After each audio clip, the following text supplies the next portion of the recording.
Friends, आज है day 7 और बिहार में जो भी नियोजित शिक्षक हैं उनका एग्ज़ाम दिसंबर या जनवरी माह में होने वाला है। तो उसी के रिगार्डिंग हम सभी विषयों की संपूर्ण तैयारी बिल्कुल जीरो लेवल से हाई लेवल तक के क्वेश्चंस अपने इसी यूट्यूब चैनल पर करा रहा हूं। तो आप सब जल्द से जल्द इस चैनल को सब्सक्राइब करके बेल आइकन को प्रेस कर दीजिए ताकि सभी वीडियोज़ की अपडेट आपको मिलती रहे। आज का हमारा टॉपिक है स्क्वायर एंड स्क्वायर रूट यानी वर्ग और वर्गमूल। तो चलिए वीडियो को शुरू करते हैं, देखते हैं क्वेश्चन नंबर 1 को। तो यहाँ पर क्वेश्चन नंबर 1 है कि 25 का स्क्वायर का मान है, यानी हमें 75 का स्क्वायर निकालना है। तो 75 का स्क्वायर, यहाँ पर 75 को 75 से इस प्रकार गुना कर देना है। 75 में हम 75 से गुना करा देते हैं। तो यहाँ पर 5 में 5 से गुना किए, पहले इकाई को इन दोनों को गुना करा लेते हैं। 5 में 5 से गुना किए तो हो गया 25, और यहाँ पर हासिल बच गया कितना, तो हासिल बच गया 2। अब यहाँ से तिरछा तिरछा गुना करा लीजिए, जैसे 5 में 7 से गुना करा लीजिए, फिर 5 में 7 से और इन दोनों को गुना करके जोड़ दीजिए। 5 में 7 से गुना किए 35, और इस 5 में 7 से गुना किए तो हो गया 35। तो 35 35 हो गया 70, और इसमें 2 जोड़ दीजिए जो हासिल बचा था। तो 70 और 2 हो गया 72 के 2, और हाथ में बचा यहाँ पर 7। अब यहाँ पर ये दोनों के दहाई अंकों को गुना कर दीजिए। 7 में 7 से गुना किए तो हो गया 49, और 49 में 7 जोड़ दिए तो हो गया 56। तो इस क्वेश्चन का राइट आंसर हो गया 5625, और इस प्रकार हम बिल्कुल शॉर्ट में ही गुना कर लिए यहाँ पर। तो इसका आंसर हो जाएगा ऑप्शन सी, 5625। और फ्रेंड्स, हम बिल्कुल जीरो लेवल से एकदम बता रहे हैं, धीरे धीरे लेवल को बढ़ाएंगे। चलिए देखते हैं क्वेश्चन नंबर 2 को। यहाँ पर क्वेश्चन नंबर 2 है कि निम्न में से किसका जो है इकाई अंक सम होगा। यहाँ पर बताना है कि ये 4 ऑप्शन दिए गए हैं, 52 का स्क्वायर है, 53 का स्क्वायर है, 55 का स्क्वायर और 57 का स्क्वायर। और इन दोनों में बताना है कि किसका स्क्वायर जो है वो एक सम संख्या होगा। तो यहाँ पर आप देख रहे हैं कि ये जो ऑप्शन ए है, यहाँ पर इसका इकाई अंक की जगह पर कितना है, तो 2 है।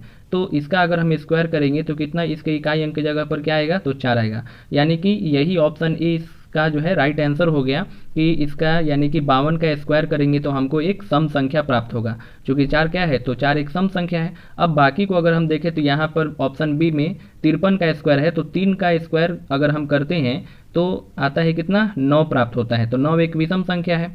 और ऑप्शन सी में 55 है, तो 55 में अगर हम 5 का स्क्वायर करेंगे तो आएगा 25। तो इकाई अंक पर यहाँ पर 5, ये भी जो है विषम संख्या आ रहा है। और ऑप्शन डी है 57 का स्क्वायर, तो 57 में अगर हम इसके इकाई अंक का स्क्वायर करेंगे तो यहाँ पर आएगा 49। तो यहाँ भी जो है जो इकाई का अंक है वो विषम आ रहा है। तो हमें बताना है कि किसका जो है इकाई अंक सम होगा। तो इसका राइट आंसर हो गया ऑप्शन ए।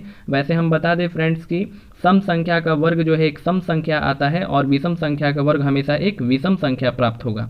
इसको आप नोट कर लीजिए, सम संख्या का वर्ग सदैव सम संख्या होता है और विषम संख्या का वर्ग सदैव विषम संख्या होता है। चलिए चलते हैं क्वेश्चन नंबर 3 को देखते हैं। तो यहाँ पर क्वेश्चन नंबर 3 है कि 56 का स्क्वायर माइनस 55 का स्क्वायर का मान है। तो यहाँ पर हमें इसका जो है गुना नहीं करना है, देखिए बिल्कुल आसानी से, और यहाँ पर फॉर्मूला लगा करके हम इसको बना सकते हैं। यहाँ पर जैसे क्या है, तो एक तरीके से यहाँ ए स्क्वायर माइनस बी स्क्वायर के रूप में है, जिसमें ए की जगह पर यहाँ 56 है और बी की जगह पर 55 है। तो ए का स्क्वायर और माइनस बी स्क्वायर, इसके लिए फॉर्मूला क्या होता है कि एक बार इसको जोड़ देना है यानी ए प्लस बी, और उसके बाद एक बार घटा देना है ए माइनस बी, और जितना आएगा ये दोनों को आपस में गुना करा देना है। तो 56 और 55 को यहाँ पर जोड़ देंगे तो 56 और 55 जोड़ने पर कितना आएगा, तो यहाँ पर 56 55 जोड़ने पर आएगा 111, और उसके बाद 56 में से 55 को घटा देंगे तो अंतर आ रहा है 1 का, और इन दोनों को गुना करा देंगे तो इसका राइट आंसर हो जाएगा 111। तो इसलिए इस क्वेश्चन का आंसर हो गया option number A 111। Next question को देखते हैं, क्वेश्चन नंबर यहाँ पर 4। क्वेश्चन नंबर 4 है कि 65 का स्क्वायर माइनस 64 का स्क्वायर प्लस 1 का स्क्वायर का मान है। तो यहाँ पर भी जैसे ए स्क्वायर माइनस बी स्क्वायर के रूप में है और प्लस यहाँ पर सी स्क्वायर के रूप में है। तो पहले हम ए स्क्वायर माइनस बी स्क्वायर का जैसे भी फॉर्मूला देखे हैं, तो इस 65 का स्क्वायर माइनस 64 के स्क्वायर को एक बार जोड़ के एक बार घटा करके और आपस में गुना करा देते हैं। यानी 65 प्लस 64 लिख सकते हैं इसको, और उसके बाद इंटू लिख सकते हैं यहाँ पर 65 माइनस 64, और यहाँ पर 1 का स्क्वायर करेंगे तो 1 ही आ जाएगा, तो यहाँ पर प्लस में 1 लिख दिए। अब इन दोनों को जोड़ेंगे 65 और 64 को, तो हो जाएगा 5 और 4 जोड़े तो 9, और 6 और 6 हो गया 12, 129, और गुना करा देंगे। 65 में से 64 घटाएंगे तो आएगा इसका अंतर 1, और इसमें 1 जोड़ देना है। तो 129 में 1 से गुना करेंगे तो 129, और 1 जोड़ दिए तो इसका राइट आंसर हो गया 130। तो देख लेते हैं ऑप्शन, यहाँ पर हो गया ए। तो इस क्वेश्चन का राइट आंसर है ऑप्शन ए 130। नेक्स्ट क्वेश्चन देखते हैं, क्वेश्चन नंबर 5 है कि नीचे जो है 4 त्रिक दिए गए हैं, त्रिक यानी कि पाइथागोरस त्रिक। अब यहाँ पर ढूंढना है कि कौन सा जो है पाइथागोरस त्रिक नहीं है, तो यहाँ पर नहीं है उसे ढूंढना है। जैसे कि हम अब बारी बारी से ऑप्शन से चलते हैं, तो पाइथागोरस ट्रिक क्या होता है कि किसी भी जो इसमें से जो सबसे बड़ी संख्या है, जैसे पहले हम ऑप्शन ए को बता रहे हैं यहाँ पर, तो इसमें जो है 3 संख्या है, ए बी है सी है, तो इसमें ए का स्क्वायर अब प्लस यहाँ पर बी का स्क्वायर और ये बराबर होना चाहिए सी के स्क्वायर के, यानी सबसे बड़े वाले के स्क्वायर के। तो चलिए देखते हैं कि इसमें जो है कौन सा है जो फॉलो नहीं कर रहा है, यानी हमें ढूंढना है कि पाइथागोरस ट्रिक नहीं है। तो पहले ऑप्शन ए को देख लेते हैं। जैसे 13 का स्क्वायर करेंगे यहाँ पर, तो 13 का स्क्वायर हो जाएगा 169 प्लस 15 का स्क्वायर करेंगे तो हो जाएगा 225, और क्या बराबर ये आ पाएगा कभी 17 के स्क्वायर, यानी कि हो जाएगा 289। तो क्या इन दोनों को जोड़ने पर कभी ये दोनों बराबर हो पाएगा? तो बराबर नहीं हो पाएगा। इसलिए जो है इस क्वेश्चन का राइट आंसर हो गया ऑप्शन ए, यानी कि यही जो है पाइथागोरस ट्रिक नहीं है 13, 15, 17। बाकी और हम अगर आगे चेक करें, जैसे 5, 12 और 13 को चेक करके दिखाते हैं। जैसे इसमें हम 5 का स्क्वायर करेंगे और प्लस 12 का स्क्वायर, तो ये बराबर आ जाएगा कि इसके 13 के स्क्वायर के। चलिए इसको करके देख लेते हैं। जैसे 5 का स्क्वायर किए तो हो गया 25 और प्लस 12 का स्क्वायर किए तो हो गया 144, और 25 और 144 जोड़ देंगे तो हो जाएगा 169, और इधर 13 का स्क्वायर भी होता है 169। तो देख सकते हैं यहाँ पर कि ये जो है फॉलो कर रहा है, बराबर आ गया, तो पाइथागोरस ट्रिक ये है। तो हमें ढूंढना है कि कौन सा जो पाइथागोरस ट्रिक नहीं है। तो जब भी हमें पाइथागोरस ट्रिक ढूंढना होगा तो उसमें से जो सबसे बड़ी संख्या है उसका वर्ग बाकी जो 2 छोटी संख्याएं हैं उसके वर्ग के योग के बराबर होना चाहिए, यानी कि ए स्क्वायर प्लस बी स्क्वायर ये बराबर होना चाहिए सी स्क्वायर के, तभी जो है पाइथागोरस ट्रिक होगा, अन्यथा नहीं हो पाएगा। चलिए तो इसको हम जो है ये जो भी रफ किए हैं इसको मिटा देते हैं। क्वेश्चन नंबर 6 को यहाँ पर देखते हैं। क्वेश्चन नंबर 6 है कि 4 यहाँ पर दिया गया है कि 40,007, उसके बाद 49,000, 3600 और 81,000 में से पूर्ण वर्ग संख्या है। हमें ढूंढना है कि ये 4 ऑप्शन दिए गए हैं, इनमें से कौन सी संख्या है जो पूर्ण वर्ग है। तो कभी भी देखिए, अब पूर्ण वर्ग संख्या में कभी भी उसका इकाई का अंक जो है 2, 3, उसके बाद 2, 3, 7 और 8, अगर ये रहे तो कभी भी जो है पूर्ण वर्ग संख्या नहीं हो सकता है। तो उसका इकाई अंक, क्योंकि जो है इसका वर्गमूल कभी निकलता ही नहीं है इस तरीके से, तो ये जो ऑप्शन ए है 4007 ये ऐसे ही नहीं होगा, क्योंकि इसमें जो है इकाई के अंक की जगह पर 7 है, तो यह पूर्ण वर्ग संख्या नहीं है। अब बात कर लेते हैं आगे। अब यहाँ पर ऑप्शन बी को अगर हम देखें तो ऑप्शन बी में है 49 और यहाँ पर 3 जीरो है, तो ये पूर्ण वर्ग संख्या, इसमें देखिए 3 गो जीरो लगा हुआ है, इसलिए यह भी जो है पूर्ण वर्ग संख्या नहीं हो सकता है। यहाँ पर जीरो का संख्या अगर सम रहता तो संभावना है कि हो सकता था यहाँ पर पूर्ण वर्ग संख्या हो जाता, लेकिन यहाँ पर जो है जीरो की संख्या विषम है। अब यहाँ पर जब जीरो की संख्या विषम है तो यह पूर्ण वर्ग संख्या नहीं हो सकता है, तो यहाँ पर ऑप्शन बी भी नहीं होगा। अब ऑप्शन सी में देखिए, ऑप्शन सी में है 3600, तो 3600 में जो है जीरो की संख्या सम है, तो इसकी संभावना है कि यह जो है पूर्ण वर्ग संख्या है। जैसे अगर हम 60 को 60 से गुना कराते हैं तो यहाँ पर आ जाता है कितना 3600, तो ये क्या हो गया, यानी कि 3600 का वर्गमूल आ जाएगा 60, इसलिए जो है 3600 क्या है, तो एक पूर्ण वर्ग संख्या है। तो इस क्वेश्चन का राइट आंसर हो गया ऑप्शन सी 3600। अगर हम यहाँ पर 81,000 है तो 81,000 में भी आप देख सकते हैं इसमें 3 गो जीरो है, तो कभी भी पूर्ण वर्ग संख्या ये नहीं बन पाएगा। नेक्स्ट चलते हैं क्वेश्चन नंबर 7 की तरफ। यहाँ पर क्वेश्चन नंबर 7 है कि 2 अंकों की वह बड़ी से बड़ी संख्या ज्ञात करें जो पूर्ण वर्ग हो। मतलब हमको 2 अंक में ही बताना है जो कि बड़ी से बड़ी हो और वो एक पूर्ण वर्ग संख्या हो। तो जैसे कि यहाँ पर ऑप्शन ए में दिया गया है 81, और यह जो है 2 अंकों की बड़ी से बड़ी संख्या है। अगर हम 81 का स्क्वायर है यानी 81 का वर्गमूल करेंगे तो 81 जो है ये 9 का स्क्वायर है, तो ये 2 अंक का सबसे बड़ा जो है यहाँ पर क्या है, तो एक पूर्ण वर्ग संख्या है। अब जैसे ही हम 9 के आगे बढ़ते हैं यानी 10 का स्क्वायर करते हैं तो 10 का स्क्वायर हो जाएगा 100, और ये तो 3 अंकों की संख्या बन गया, इसलिए जो है 2 अंकों की सबसे बड़ी जो पूर्ण वर्ग संख्या है वो हो जाएगा 81। तो 7 का हो गया right answer option A 81। Next question number 8 है और ये बहुत ही इंपॉर्टेंट है। जैसे यहाँ पर संख्या दिया गया है कि 2,98,116 के वर्गमूल में अंकों की संख्या होगी। अब यहाँ पर जो 2,98,000 यहाँ पर 116 दिया गया है, इसमें पूछा है कि जब हम इसका वर्गमूल निकालेंगे यानी स्क्वायर रूट इस तरीके से निकालेंगे तो यहाँ पर इसके अंकों की संख्या कितना होगा। तो यहाँ पर सबसे पहले आप इस तरह के कोई क्वेश्चन में पहले नंबर्स यहाँ पर जितने भी डिजिट दिए गए हैं उन सबको गिनिए। अब यहाँ पर इसमें टोटल कितने अंक है, तो 2 1 यहाँ पर 1 हो गया, ये 2 हो गया, 3 हो गया, 4 5 6, तो टोटल इसमें जो है 6 अंक है। तो n बराबर कितना रख देना है 6, और जब हमें अंकों की संख्या ज्ञात करना होगा और यहाँ पर n का मान जो है सम आया है, तो यानी इन अंकों की संख्या ज्ञात करना है। अंकों की संख्या बराबर हो जाएगा यहाँ पर n/2, यानी n का मान कितना आया है, तो 6 आया है और इसको 2 से भाग दे दीजिए, तो यानी कि आ गया आंसर 3। तो इसका अगर हम जब वर्ग यानी कि वर्गमूल निकालेंगे तो इसके अंकों की संख्या हो जाएगा 3। तो इस क्वेश्चन का राइट आंसर हो गया ऑप्शन ए।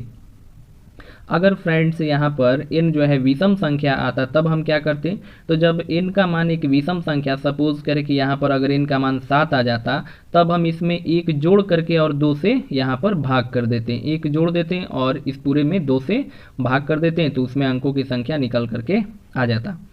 नेक्स्ट क्वेश्चन देखते हैं। यहाँ पर क्वेश्चन है यहाँ 9 नंबर है कि 12 बटा में √324 प्लस √144 बटा में 18 का मान होगा। यहाँ पर 12 बटा में √324 का जब हम वर्गमूल करेंगे तो ये किसका वर्गमूल है, तो 18 का वर्गमूल है, यानी 18 को 18 से गुना करेंगे तो 324 आ जाएगा। प्लस अब 144 किसका वर्गमूल है, तो 144 है 12 का यहाँ पर, तो 144 का वर्गमूल हो गया 12, और 12 बटा में हो गया यहाँ पर 18। इसको हम बटा पर का जोड़ बना लेना है, तो अब हर समान है, डायरेक्ट ऊपर वाले को यानी अंश को जोड़ दीजिए। 12 में 12 जोड़ दिए तो हो गया 24 और बटा में हो गया 18, और इसको कटा देते हैं, 6 चौके 24 हो गया और 6 3 18 बराबर हो गया 4/3। तो इस क्वेश्चन का राइट आंसर हो गया ऑप्शन बी 4/3। नेक्स्ट क्वेश्चन को देखते हैं। क्वेश्चन नंबर 10 है यहाँ पर कि 48√x है प्लस 32√x बराबर है 320, तो हमको x का मान ज्ञात करना है। अब यहाँ पर आप देख पा रहे हैं कि दोनों में जो है √x कॉमन है, तो √x को कॉमन निकाल लेते हैं बाहर, और अंदर क्या बच गया, तो यहाँ पर 48√x में से √x को बाहर खींच लिए तो अंदर बच गया 48 और प्लस 32। उसके बाद बराबर रख देना है 320 यहाँ पर। अब यहाँ पर √x को √x लिख देते हैं और गुना 48 और 32 को जोड़ देते हैं, तो 8 और 2 10 हो गया, 4 3 7 और 1 8 और बराबर हो गया 320। अब हमको √x बराबर ज्ञात कर लेते हैं, तो √x बराबर हो जाएगा। अब ये इधर बराबर के लेफ्ट साइड 80 जो है ये गुना में है, तो बराबर के राइट साइड जाएगा तो भाग में बदल जाएगा, तो 320 और बटा में 80 हो गया, और ये कट गया 4, यानी कि 4 बार में 80 चौके 320। तो यहाँ पर √x का मान कितना आ गया, तो √x का मान आ गया 4। तो अब हमको पूछा है किसका मान, तो सिर्फ x का मान चाहिए, तो √x बराबर है 4 के, √x बराबर है 4 के। अब हमको सिर्फ x का मान चाहिए, तो जब रूट हटेगा यहाँ पर तो इधर स्क्वायर चढ़ जाता है। अब ये √x बराबर आया है ना 4 यहाँ पर, तो हमको सिर्फ x का मान चाहिए, तो x का मान क्या हो जाएगा, यहाँ पर रूट हटेगा तो इधर स्क्वायर चढ़ जाएगा, यानी 4 का स्क्वायर हो जाएगा 16। तो इस क्वेश्चन का राइट आंसर हो गया 16, यहाँ पर इसका राइट आंसर हो जाएगा 16। चलते हैं नेक्स्ट क्वेश्चन की तरफ। क्वेश्चन नंबर 11 को देखते हैं। तो क्वेश्चन नंबर 11 है कि 65 का स्क्वायर माइनस 60 का स्क्वायर बराबर है 55 का स्क्वायर माइनस 50 के स्क्वायर के, और यहाँ पर गुना में है x, तो हमको x का मान ज्ञात करना है। तो जैसे हम बताए थे इससे पहले a² माइनस b² के रूप में है, तो इसको एक बार जोड़ करके और एक बार घटा करके आपस में गुना कर देते हैं। तो 65 और 60 को जोड़ देंगे तो हो जाएगा कितना, तो 65 और 60 को जोड़ने पर आ जाएगा 125 यहाँ पर। उसके बाद इसको घटा देते हैं, तो गुना घटाने पर कितना आएगा, 65 में से 60 को घटाएंगे तो आ जाएगा 5, और ये बराबर रख देना है किसके, 55 का स्क्वायर माइनस 50, यानी 55 और 50 को जोड़ने पर आएगा कितना, तो जोड़ने पर आएगा 105, और गुना यहाँ पर 55 में से 50 घटा देंगे तो 5 हो जाएगा, और इनको गुना करना है किससे, तो गुना में है x यहाँ पर बाहर है। अब यहाँ पर 125 को 5 से गुना करा देते हैं, तो ये हो जाएगा 125 में 5 से गुना करा दिए तो हो गया 625, और इधर बराबर हो गया यहाँ पर 105 में 5 से गुना करा दिए तो हो गया 525, और गुना में x। अब हमको x का मान निकालना है, तो x बराबर क्या हो जाएगा, तो x बराबर हो जाएगा, अब ये इधर x जो है यहाँ पर 525 इसके साथ गुना में है, तो बराबर के अगर हम इसको लेफ्ट साइड भेजेंगे तो ये भागा में बदल जाएगा, यानी 625 में हमको 525 से जो है गुना करा देना है। तो अब इसको 25 से कटा लेते हैं, ये 25 से कट गया कितनी बार में, तो 25 से कट गया ये 25 बार में, और ये 25 से कट गया यहाँ पर 25 दूनी 50 और 25 से कम 25। तो इस क्वेश्चन का राइट आंसर हो गया 25/21। ऑप्शन सी इस क्वेश्चन का राइट आंसर है। नेक्स्ट हम चलते हैं क्वेश्चन नंबर 12 की तरफ। क्वेश्चन नंबर 12 है, पहले ये जो रफ किए हैं इसको मिटा लेते हैं, आप अपने कॉपी में जो है नोट कर लीजिएगा। क्वेश्चन नंबर 12 को देखते हैं। क्वेश्चन नंबर 12 है कि कोई धन संख्या जो है, कोई संख्या है धन संख्या पॉजिटिव नंबर जो कि अपने व्युत्क्रम के 64 गुने के बराबर है, तो हमको वो संख्या बताना है। अब यहाँ पर मान लेते हैं कि जो धन संख्या है उसको हम यहाँ x मान लेते हैं। तो ये जो धन संख्या x है ये अपने व्युत्क्रम का मतलब क्या, उल्टा। अब x का व्युत्क्रम हो जाएगा 1/x और इसके व्युत्क्रम के 64 गुना के बराबर है, तो यहाँ पर इसके उल्टा करके और गुना कर देना है 64। तो ये जो संख्या x है, जो धन संख्या x हम माने, ये अपने ही यानी कि संख्या के व्युत्क्रम के यानी इसका उल्टा करके और ये 64 गुने के बराबर है। तो अब इसको हम सॉल्व कर लेते हैं, यानी x का मान निकाल लेते हैं। तो x बराबर हो जाएगा यहाँ पर 64 और बटा में हो जाएगा x। अब इस x के नीचे क्या है, एक छिपा हुआ है, तो तिरछा तिरछा यहाँ पर गुना करा लेते हैं, यानी x में जब x से गुना कराएंगे तो हो जाएगा x का एक स्क्वायर और बराबर 64 में x से तो हो गया 64।